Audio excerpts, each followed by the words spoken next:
Alright guys, today I'll be going over a basic care guide for crested geckos. These guys are semi-arboreal, so you're gonna want to put them in a tall tank like this. I have an Exoterra. This is the medium Exoterra, so it's mainly taller than it would be wider. For babies, you're gonna want to keep them in a 10-gallon minimum of a 10-gallon aquarium. You probably want to go tall for any of the tanks because they're not really used to being in like small areas, so you're going to like a taller tank so they can hide up in bushes and stuff. For an adult, minimum should be 20 gallons, but like I said, you can go with the Exoterras and they don't really base them off gallons. A medium like this should be fine. I have two in here and that will be really good because they're not really going to be moving around a whole lot. They usually sleep all day. And for temperatures, these guys really don't need any crazy heating lights or anything. Like the light I have in here right now, you can kind of see it up there. It's just for looks. It's just to show off the tank. It doesn't really put off any heat. It is a UVB, but they don't really need that. You're going to want to keep them at a range of 72 and 80 degrees. That should be around the temperature of your house if you're living in like an urban area where it's not too hot or not too cold. But if you can't keep that, you're gonna want to put like a 24-hour night light on and try to get that temperature. If it goes over 85 degrees, then they can get kind of stressed out, get sick, or even die. So you don't want to go over 85. If your house is really hot, then you're gonna want to mist the tank a lot or find a way to cool it. I know they make cooling tools for tanks, but that's going to be for temperatures. Pretty simple for temperatures. Now for feeding your crested gecko, they're very simple for food. You can feed them this. It's called Crested Gecko Diet. It's made by Repashy Superfoods. You can Google them and you'll find a website where you can buy in a much larger form. I think it goes up to like a pound and something. You can buy it in bulk.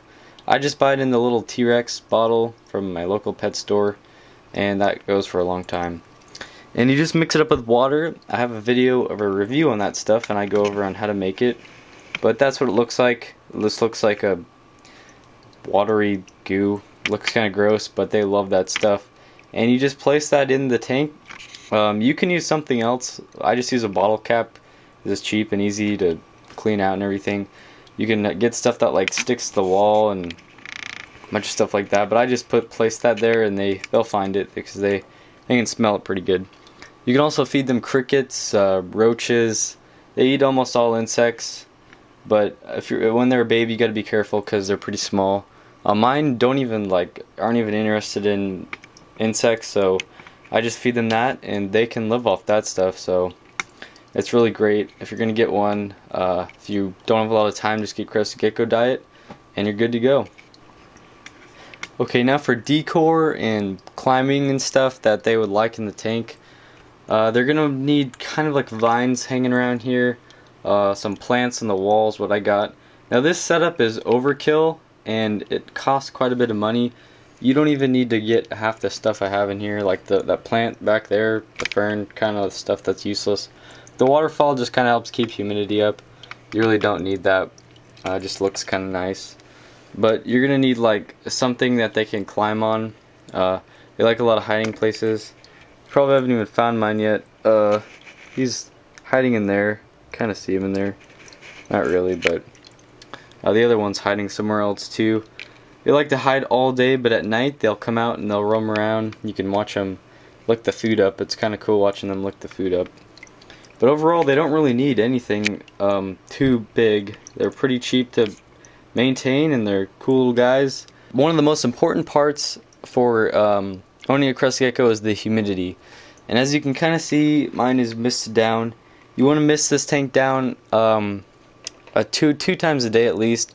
Keep the humidity around 80%, and that'll be fine. I have a big mister right here.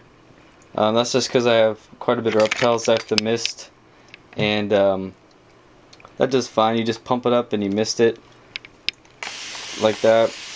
and that'll keep them good for the rest of the day. And then at night you want to mist them down when they come out and in the morning. So very easy for humidity. These guys are also great if you're looking for a reptile to handle.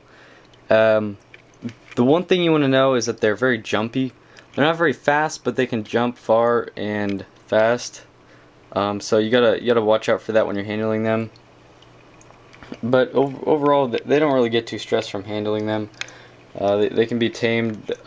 Rarely ever bite. Like I think I've only seen like one scenario where someone got bit, and that's because he was taunting it in the face, like a cricket or something. But they are very non-aggressive reptile, and I would not worry about getting bit ever from these guys. And if they did bite you, you probably wouldn't even feel a thing. It'd probably be very light bite.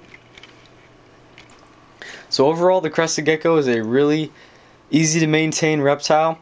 Great reptile if you're looking into getting into the hobby of reptiles. And that's really going to conclude it for caring for a Crested Gecko. They're very simple reptile, but they can be a lot of fun. One other thing, if you could check out reptilekeptile.com, that's our website. A lot of great info there. And if you could like the video or subscribing really helps out. I really appreciate everyone who has subscribed. I've really grown in this channel a lot lately. And that's going to be it for this video, guys. See ya.